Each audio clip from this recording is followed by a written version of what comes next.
Well, we go from wearing exoskeletons to wearing clothing. So for most of us, we can put on a jacket, pants, and we feel great during the day. And we don't have to strap on extra equipment to walk around, but instead we can wear high heels, low heels, bright colors, loose fitting, tight fitting. We can wear clothing that we buy in stores, and now, of course, we can buy clothing that we design ourselves, and we have it especially made for us and sent to us, all through the technologies that are coming out from all countries, but especially from Israel, where we have some great technology in the realm of fashion. And so our next session takes us on a whirlwind tour of fashion technology. While we're bringing up our fashion technology panelists, I want to tell you a little bit what's happening this afternoon. We have a session that we're introducing for the first time at the Israel Conference. We have a session called the Executive Connection. And Executive Connection is we have a nickname for it called XCon, and that's where we match entrepreneurs with funders, with VCs. And that'll be taking place today between 2:30 and 5 in the room just behind the main stage here. And every company who's in the pavilion or speaking or wants to participate, we've got phenomenal folks in the Executive Connection. In your brochure, you can see a page with around 30 different funders, both corporate funders and VCs.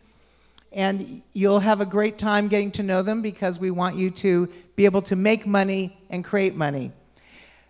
Right now, I'd like to bring up to the stage Shelley Zallis from the Girls Lounge and TFQ Ventures, who's going to be taking us on a whirlwind tour of fashion tech. And I'd like to bring up to the stage our fashion tech panelists. Could you all come on up? It's going to be very fun. You'll be able to see things, learn about things that will, in one way, change your way of thinking about fashion and change how you appreciate the ingenuity that goes into creating something for you to wear. Shelley, take us on a tour. Where would I see? Well, I just, oh, you sit here. Come here, Yael. I'll stand. Maybe I'll bring one. That'd be good. So we'll make it more informal. So we had a chick team until Ethan joined us, which is very exciting. I'm actually relaunching the spelling of feminism, FEMENISM. Modern feminism must include men. So, welcome to our man. We're not intimidating most of the time. So I think this is just a really important conversation that we're going to have today, because fashion, while women talk about it quite a bit and care about it a lot, men are actually starting to peek through as well, where it matters a lot to them, but they don't really admit it, which is why there's a lot of cosmetics now for men, cosmetic lines for men, and they're just taking off and killing it these days. So today we have a very interesting conversation. We have 5 technologists that have been inventing very creative new ways of dressing, whether it's for security with 3D technology, Nitzan, welcome Nitzan, whether it's how to customize clothing for individualized needs, Ethan, whether it's how we crowdsource what we're doing, pretty good, right? Liat, how we really think about customization with apps and picking and finding the things that matter the most to us. And with Yael as well, with how we can utilize technology as well to make smarter decisions in everything we do. So I think I'd like to welcome all of our fabulous conversationalists. We're not going to call them panelists because then it's very linear, and we're living in a world that is very non-linear. So let's open it up to a wild, crazy conversation. And let's start with you, Nitzan. Let's hear who you are and what you're doing, and do a little show and tell. Okay. Hi, everybody. Can we get the presentation?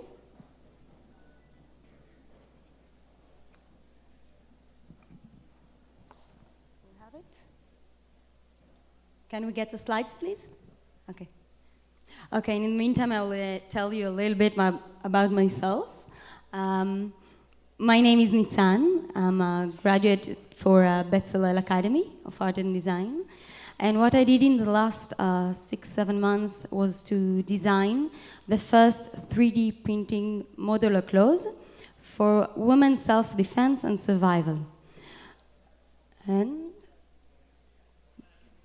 we don't have the slide, so I'll continue to tell you about it. I also brought you some samples so you can all see.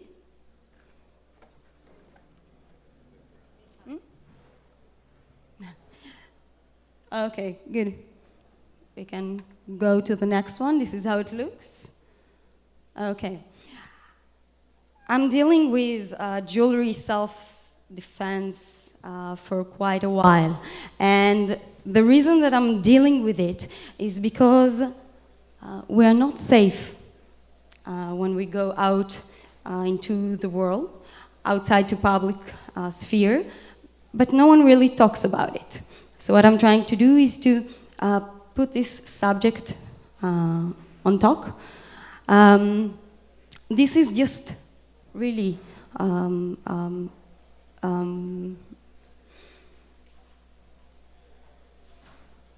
okay, this is just really a little bit about the facts.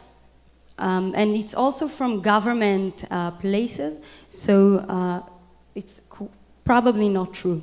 The reality is probably much harsher. And from this, I started to create the jewelry. Oh, thank you. And this is how the whole outfit can be a part. Every woman can decide how she wants to protect herself, and I can also customize it to everyone, especially. So we have the immediate defense, which is really spikes that goes on the arm. So if a woman doing something like this to take out someone, it will be much harder with the spikes. But the thing is that I also did a lot of research, and I tried to figure out how women react when something is happening. And there is many different types of reactions. I covered only 4 or 5. Of course, there is much more to continue with. So we have the spikes in the back and in the elbow. We also have the cable type bracelet, and we have the rope. This is the survival tools. This is a video. Unfortunately, we do not have enough time for the video. For the working process, I produced many varieties of links in 3D printing software called SolidWorks. And after I designed them, I had to take them all and to print them, and every material treats the parts differently. So I had to do a lot of printing types, and then of course to fit the clothes pattern. And I had also to consider the fact that it's only 30 on 30, the sheet of textile that I can print. So I had to consider all of them, and then to combine all of them together into one piece of clothing. In the end, I had for the whole outfit 24 different types of textile, and this is how it looks, the full body and how we can wear it apart. My dream is that no one will need to think, to use, or to buy my products, my dream. But until that day will come, I have many things. You can try different. But until the day will come, what I really want to do is to awake public interest and to make people think about why a woman needs to wear something that looks like an armor outside. I would like to make Me, Myself and I, this is the name of the project, available to every woman in the world. As right now, it's available only for women that have computer. They do not have to have a printer at home, but I would like to make it as available as possible for every woman in the world. And I would like to continue working on the textile that I've created in 3D printing, and as materials developing in the 3D printing area, it just became more and more cool and more sophisticated. And yeah. And the most important thing is that women will understand that we are all part of a group and that we will talk about it. A few months ago, someone tried to attack me on a bus. It was a really big bus full of students, and no one did anything, except of one girl that was sitting behind me. And the minute that she talked, I got my powers back. I froze. So if we will understand that we are all a group and that we can help each other, that will be the best. Thank you. Thank you. Yeah, thank you all. I think the most amazing thing about 3D technology, because I do a lot of work with 3D technology, is how easy it is to use. I know you all hear about it, and 3D this and 3D that, but I actually brought young girls from the age of 10 up to the age of 17 to print for corporate women, to show them how easy it is to 3D print. We brought the Girl Scouts, Girls Who Code, built by girls, made by girls, 10-year-olds, 12-year-olds, they're all printing today. And we printed prosthetic hands for 7-year-old little girls, and we printed prosthetic legs for women in the VA with prosthetics. And it's just remarkable how, while technology is an enabler, most importantly, its ability for personalization and customization is really the sweet spot, and anything is possible today. So moving from the little spray thing that you can spray in people's eyes to now having these beautiful pieces that you can wear, and they have dual functionality, providing a service is really phenomenal. So kudos to you. That's remarkable. I walked with spray for a really long time in my bag, and I realized that if something will happen, if it will be in a dark alley, that I will take the spray in advance, maybe I will be able to use it.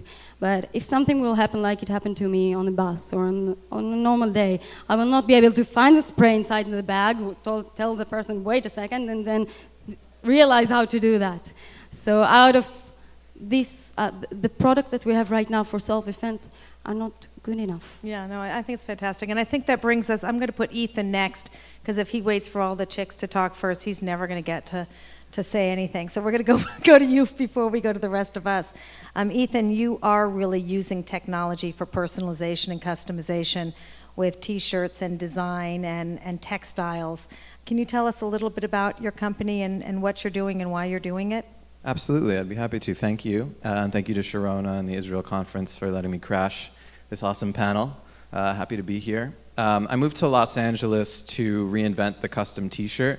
It is a multi-billion-dollar market in the United States alone, and it struggles with a lack of fashion sense. So most custom t-shirts are printed garments. They're very affordable. They can be run at scale, but they don't really have something you'd want to wear outside of a conference or your school classroom or your stadium. And so I've always been interested. I come from an architecture background, and I've always been passionate about textiles. And I found that there's an opportunity for us to leverage the manufacturing resources of Los Angeles to create a t-shirt and, in essence, apparel that we need for events or for teams or for clubs or startups that has a bit more fashion sense to it, a little bit more fashionable, by using cut and sew capabilities. So just old-fashioned sewing machines to cut fabric and sew them onto garments. I've recently gotten into laser cutting technology as well, but all of this is powered by a website called Appliq, A-P-L-I-I-Q. And we're based here in downtown Los Angeles, and we have a way for people to customize their clothing with textiles, pocket t-shirts, sweatshirts, hats, bags, all sorts of different garments that stand out from a traditional custom shirt.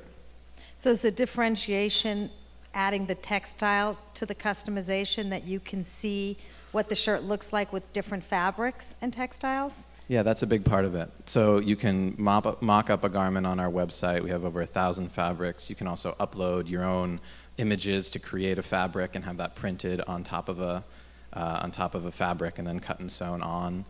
You can also upload a graphic or a logo and have that actually laser cut out of fabric and turned into a patch. So there's a lot of different ways we take textiles and make them interactive for people to create.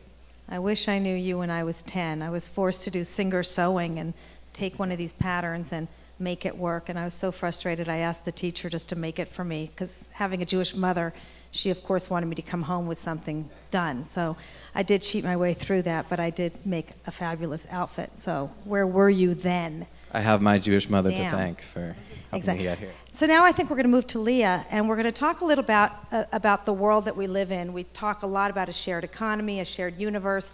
All the successful new technologies today are all around sharing, pairing and sharing, and now we're going to apply that to fashion, aren't we? How we can all help each other with collaboration on how to get dressed every day. Exactly. So hi everyone, I'm Leah Kislev and I'm the founder of Wishy.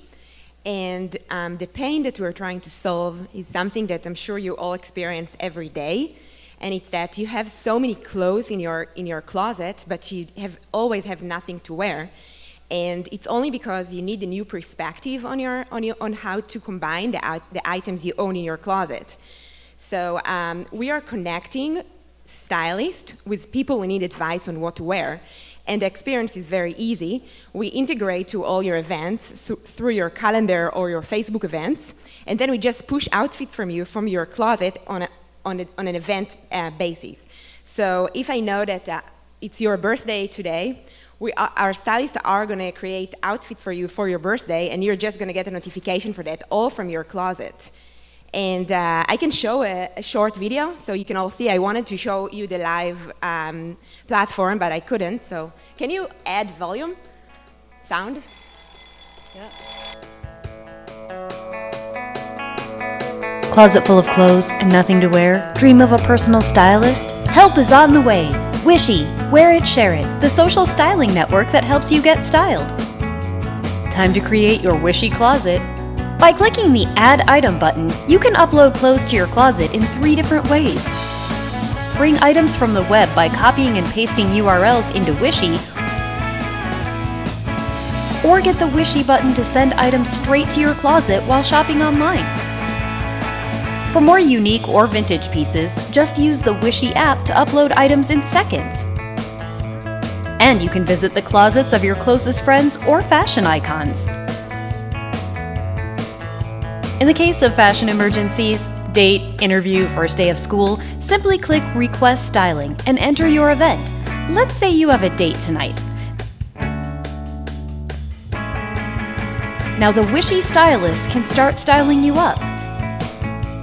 Create outfits in the styling room by dragging in items from your closet. If an outfit is missing something, you can add an item from one of your favorite brands to complete your look. All of these looks were created using my closet? I would never have thought of wearing this with this. www.wishy.me. Your closet, endless possibilities. That's awesome. I'd like to see a guy's closet, picking the tie and the shirt, and to see some pattern on pattern too. That could be kind of fun. That should be your next closet. Okay, I think that's fantastic. We're going to talk about where you want to go from here, but let's just work our way through, which brings us now to Liat. And I think one of the things that you need in every closet is when you see something and you want to know where to get it, how do we find it? Let's hear what you're up to. Yes, so hi everyone, I'm Liat, and I'm Donda's CEO and founder. I guess that it's very interesting actually to talk about how we can collaborate with different aspects in this panel, but Donda is really the first search tool that allows you to find any fashion item that you have in mind with visuals rather than text.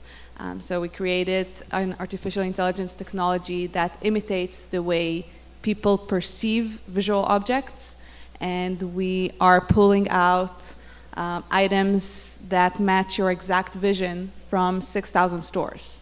And this allows you really to think about products and fashion visually. And when we're thinking about an outfit that we need, we really think about how it looks and not the words that will need to describe it. And Donde offers you a very intuitive and easy way to find exactly what you're looking for, either if it's my dress or Leah dress, or it's just something that you need to your upcoming event and you have an idea in your mind what you want.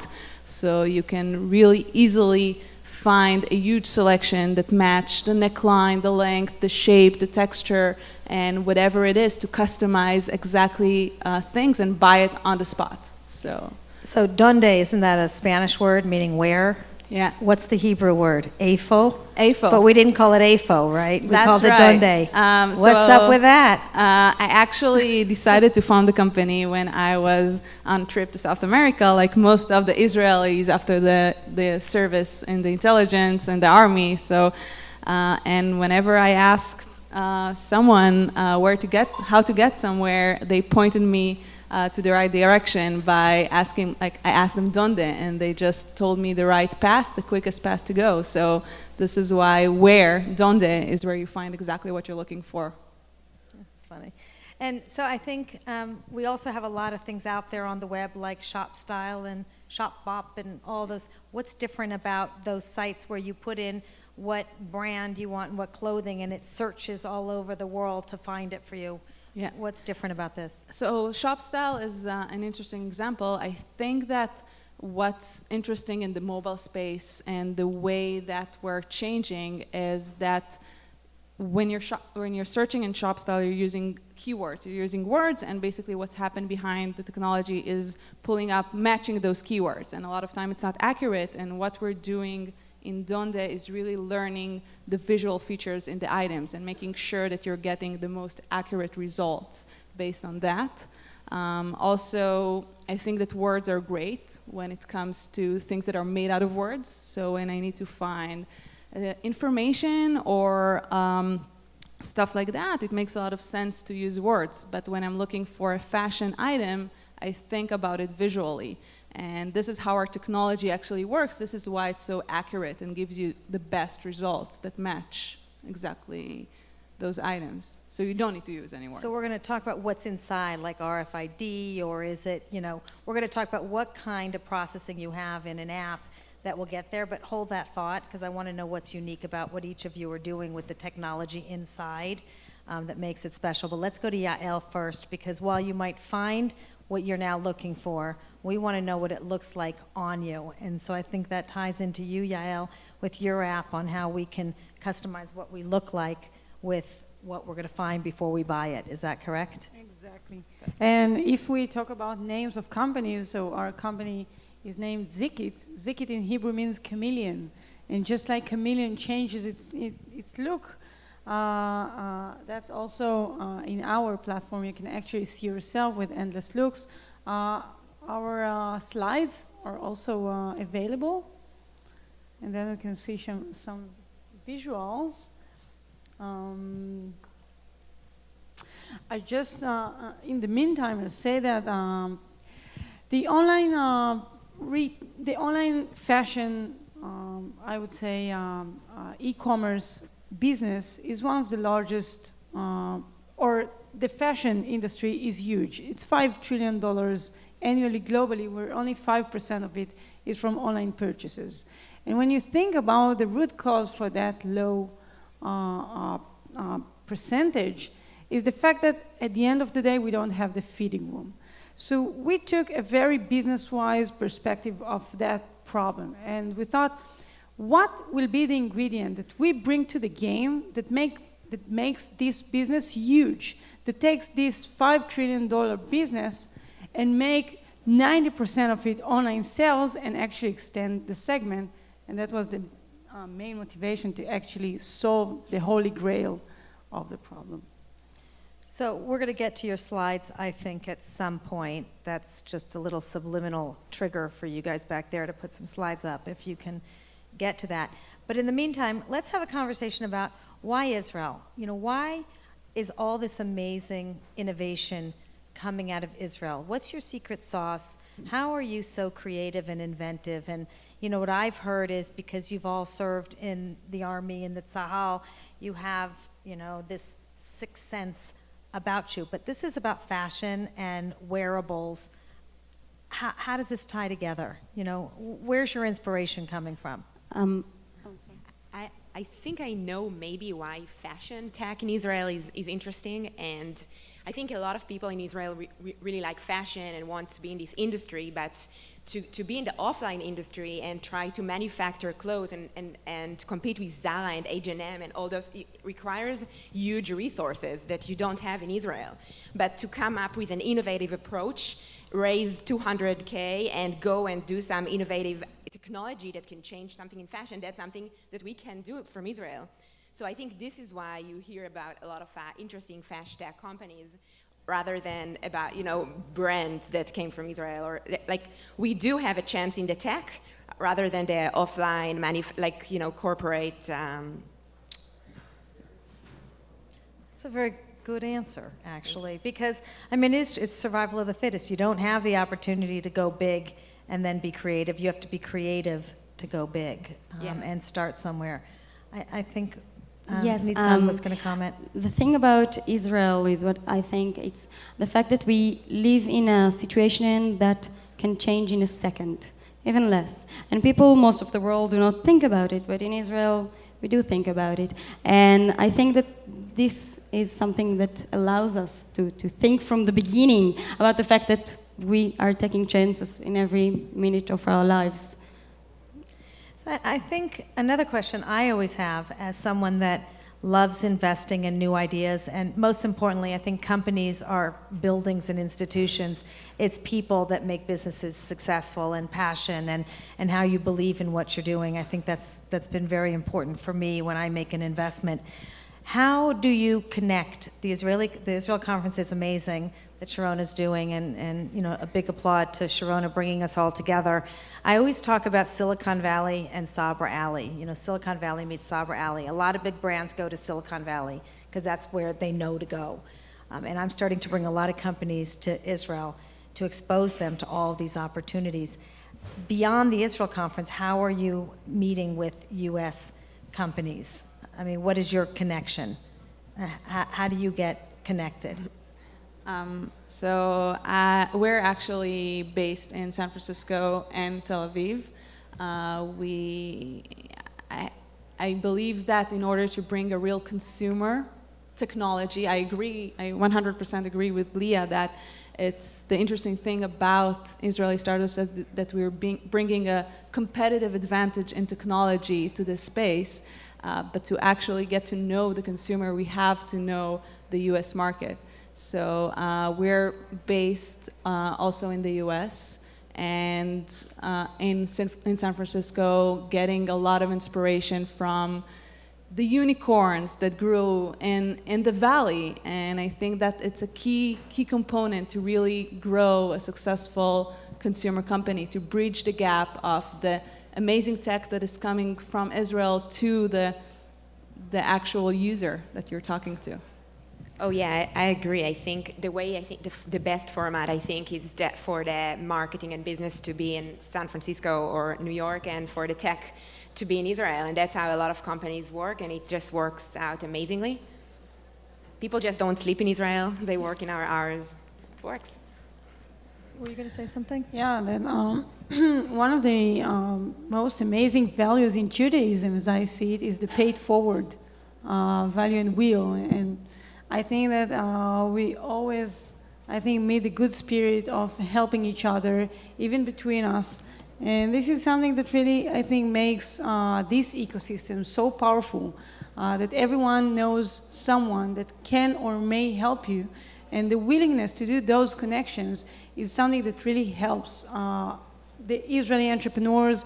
We live far away, but with those connections, many key, I would say, people or players in that game become one phone call away, which is dramatic. So I think we probably are going to get to wrapping up, but I want to ask you a question, which is, if you could answer the question, I wish I could what?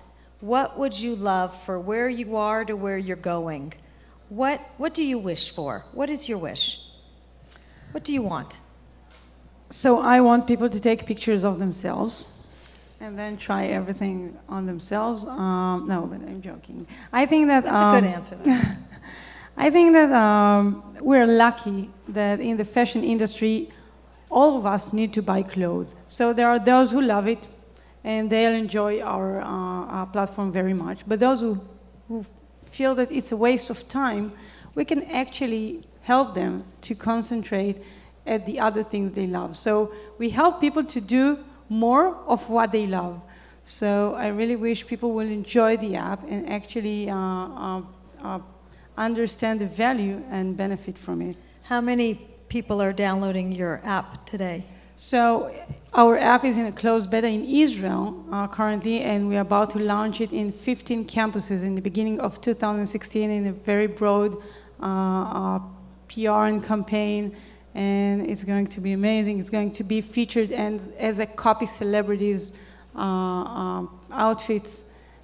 Just yesterday we've been to UCLA and established the students team that are going to do the launch there, and we'll do it in 15 campuses. So you're starting in universities? Yeah. That's an interesting, that's a good idea. How long have you been building this and in business? 2.5 years. We raised $3.2 million up to date. We're starting our Series B very soon. Large players are connecting us all the time. We're in a deep connection with Alibaba, eBay, Gap, and if any of you is connected to some fashion businesses, you're all, I'll be glad to get intros. You're sitting next to someone, so you've got a good taker here. I will help you. Let's hear what you've got. What's your wishes? I'm actually joining Yael in terms of I believe that we can help people save time and use their time to other activities that they like. So in Donde, our vision is to be able to bring women the time back for, the frustration that we call of not finding what they're looking for. So the ability to really understand and get exactly what you're looking for in seconds and save you the frustration of going to different websites, different stores, spending a lot of time. And this is how we found that our consumer is the busy women that have in mind what their style is and what they need, and they just want to come to Donde, get it, find what they're looking for, get it done with, and move to the next activity in their life. And how long have you been working on this? So we actually launched a few months ago. We had an amazing launch with CNN and Today Show, and a lot of excitement from people that were shocked that they could finally have a way to find visually things that they're looking for. Okay, we got to wrap, but I have to finish very quickly. What's your wish? So I'll be super short. To be the Uber for styling. So once you know you need to go somewhere, you just go and Wishy, you press style, and then you get 5 minutes later 5 different outfits all from your closet. And to be basically the go-to destination, we just closed our round A, and I hope by next year to close the round B and take over. Ethan? I believe creativity makes the world better, and I wish to empower that in everyone with technology and with manufacturing. Nitsan? Hi, as you saw on the slides, my dream is that no one will need to use or to wear my products, but until the day will come, I wish for 2 things. One thing, that we will work on education, and another thing, that I will do many more possibilities for women, for different parts of the body, and that anyone can decide how she wants to protect herself. So Daraba, questions after when you go outside, so Sharona doesn't get mad I want at to us. thank, this is such an exciting introduction to fashion at the Israel conference. We're going to have much more. Next year we're having a full-blown fashion show with Israeli designers of beautiful dresses, gowns, and garments. And today, to know all of you with your innovation, your imagination to bring fashion into the marketplace is really a joy. Thank you for bringing this forward. I have something that's, as you're hearing from me, that's emblematic of the state of Israel, the Dosh, the Srulik cartoon. It's a card holder so that you'll remember when you're doing business, do business with Israel and do business worldwide. Thank you very much. This fabulous panel. Thank you.